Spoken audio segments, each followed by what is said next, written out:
range of Faber Castell pens is rather large. At last count, at least in my graphic that I showed at the beginning of the clip, you can see that they have 10 pens in their Faber Castell range. There's also a Graf von Faber Castell range, which is like the higher end range of Faber Castell. But for today, let's concentrate on the normal Faber Castell range with the Ambition. So it's a slim pen with a metal cap area and a clip, and an elaborately designed clip. You have the Essential, which is like a metal finish pen, all in one finish. That was formerly the Basic. You have the Neo, which is, to me, it's a fairly anonymous looking slim pen. You have the Emotion, which is this beautiful, chunky, broad looking pen with a very fancy clip. It usually has lots of finishes, including wood for the grip and the barrel area. Unfortunately, it's too short for me. And then you have the Grip, which is a pen that's made of plastic. It has little nubbins on the body of the pen, which helps you grip the pen better, hence the name, the Grip. Then you have the Loom, the subject of today's video. It has a metal or alloy body with a plastic cap. You have the Hexo, which I presume it's a six-sided pen that's largely made of plastic. There's a very nice, funky one that's all black. You have the Ondoro, which is a flip side pen where the cap is metal typically, and then they have different finishes for the body. And then we round out the selection of Faber Castell pens with the Scribblino and the Fresh, which are pretty much entry-level pens. And looking at the price points, this is where the Faber Castell fountain pen range starts with, followed by the Grip, and then to the Hexo, then to the Loom and the Essential, and sorry, it's out of the frame, but afterwards to the Ambition, the Neo, and lastly the Emotion is pretty much the most expensive pen in the range. So now let's take a look at the pen that we're gonna take a quick look today, which is basically the Faber Castell Loom. It's solidly in the middle of the range in that quite a large collection of Faber Castell pens, which you saw just now. And it costs roughly $40 US for the chrome and gray one. Obviously it comes in different finishes. For the gunmetal one, which is in matte down here, that comes in at roughly $10 more, at about $50 US. So it's a very nice, very beautiful pen, the gunmetal one especially. However, for today, I think kind of because it stands out better against the black background, let's take a look at the gray and the chrome one.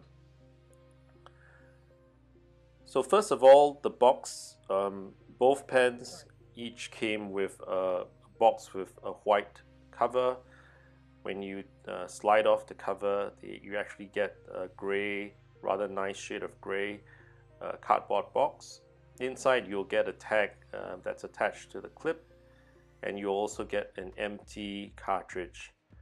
The pen also comes with a filled short ink cartridge, which you'll see later on when I open up the barrel. So it's a very nice shiny barrel, as you can see, and the clip itself is also in the same shiny material. It's made of steel. I think the barrel is some form of steel,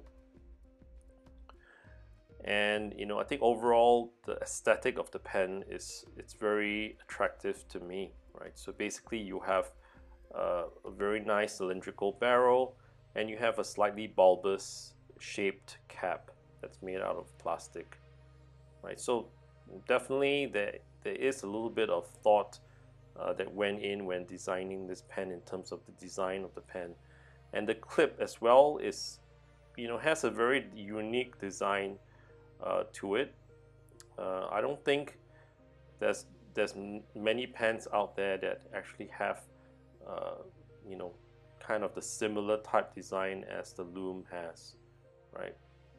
The metal, in terms of the barrel area, the end of the barrel actually has this concave area down there, reminiscent of the higher end Faber Castells. As I mentioned, for the clip, it's a uniquely designed clip. It could be a little bit angular at the end. The pointed corners are slightly sharp. It's a spring-loaded clip, which is again a feature that's typically in the more high-end fountain pens.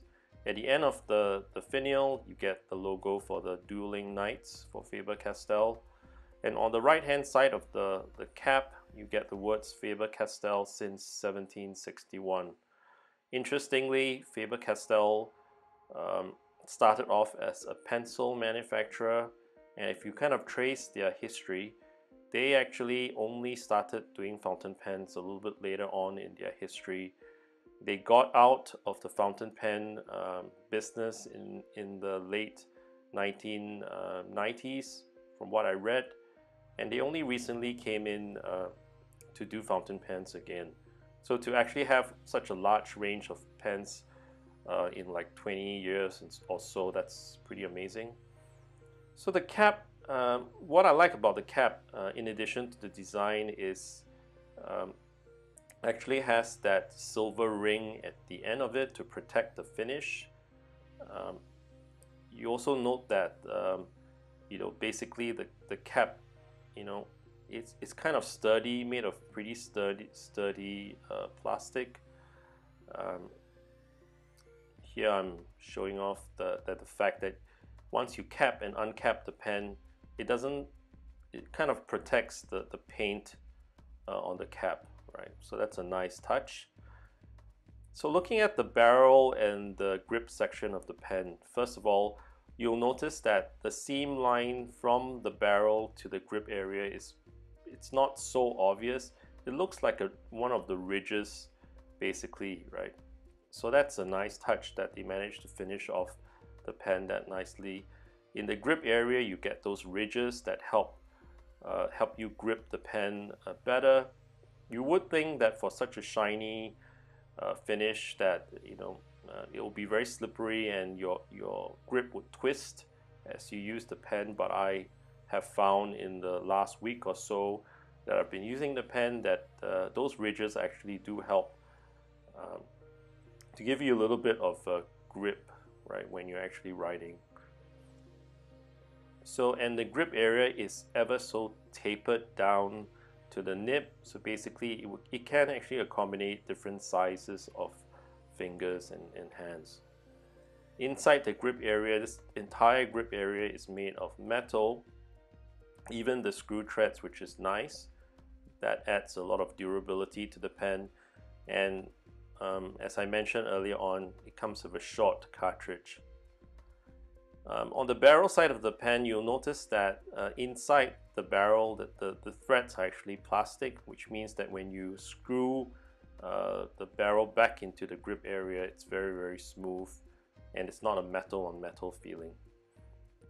So looking at the business end of the pen, the nib, as you can see, this is an extra fine. The gunmetal version that I bought it in medium, kind of skipped fine this time.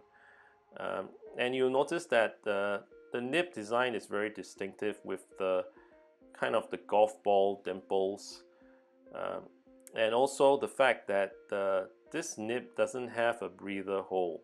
Typically you would have a breather hole at the very bottom of the slit, but this one doesn't have one, right? So that's what I believe these nibs are actually purchased or subcontracted out to another German company called Jowo. So they actually kind of or Faber Castell actually gives their specifications for the nib to kind of make it look a little bit different compared to typical Jowo nib, which I like. So let's do a little bit of writing with the pen. I'm going to start with doing a little bit of writing with the extra fine, and then I'll show you what the medium would look like. So I'm trying to get the focus onto the paper, right? Just bear with me for a minute. It's focusing on the other side of the... So this is the Faber Castell Loom, and it's the extra fine.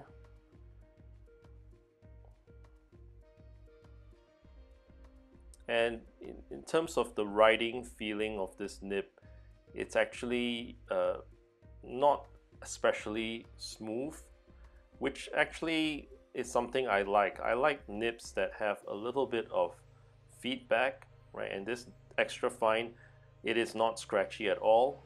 However, it has that feedback. In terms of line width, it's very consistent. A little bit of line variation, but not much. And writing with this extra fine, it is in my feeling, it is like a Japanese fine. However, it's perfectly adequate to be used if you like extra fine nibs, right? So it's not like a super extra fine like some of the Japanese nibs are. So it's great for everyday use, for taking notes, for journaling, for general writing basically. So if you look at the line width, it is very consistent. The ink gets laid down very consistently. Not much line variation as I mentioned earlier on, but that's all right. It's not a flex pen. In terms of wetness, decently wet. I wouldn't say it's super wet. However, I've only used this ink that the pen came with, so have to do some testing with other inks later on. So this is the medium nib, and immediately you would kind of feel that it's a lot smoother and a lot wetter than the extra fine. That's to be expected.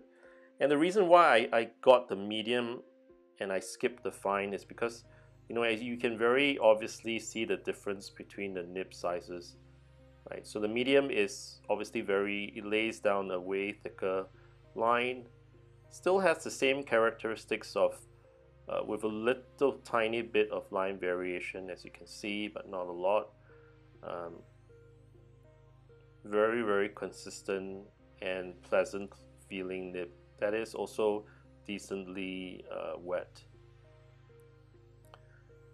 So that is kind of the handwriting sample. I hope that actually helped you to kind of visualize, at least with these two pens that I bought, what the line widths would look like for Faber Castell nibs. So now let's kind of conclude with my thoughts for these pens. So first of all, I typically kind of end my videos with this question of whether or not if I had so before I get to that, I want to show you the balance of the pen. So this pen is balanced towards the nib, so it's hit heavy. So basically what this means is the nib area of the pen is ever so much heavier than the back end of the pen. This allows you to, when you post, most of the weight is actually on the front part of the pen, which makes this pen very comfortable. Not much weight on the back part of your hand, and that means extended writing is possible, definitely possible with this pen. So looking at these two pens, I've kind of answered my usual question of whether or not I would buy a replacement pen if I had lost the pen. Would I have bought another loom if I had lost the first loom? And the answer is definitely yes, since I bought two looms already. And I think that as a value proposition, you get a pen that has great design at a medium price point. It's not super cheap at that $40 to $50 US depending on the finish. However, you get a pen that's, from what I see, very durable. You get very consistent nibs to start with. You get pens that have that design thought in them, right? At least that's what I've been trying to point out in in the video. One downside is, like I mentioned, it only comes with the short cartridge. You have to top up maybe about $4 to $5 US to get the converter, which I just showed just now. However, even so, I think this is a very, you know, the pen is actually worth it for the price, and I would definitely think it's a good buy, right? People who are actually looking for the second fountain pen after they've bought the beginner fountain pen. So thanks so much for watching today's video. Hope you liked you know, the comparison. Hope you kind of learned a little bit about the pen, and I'll see you in the next video. Thanks very much. Bye bye.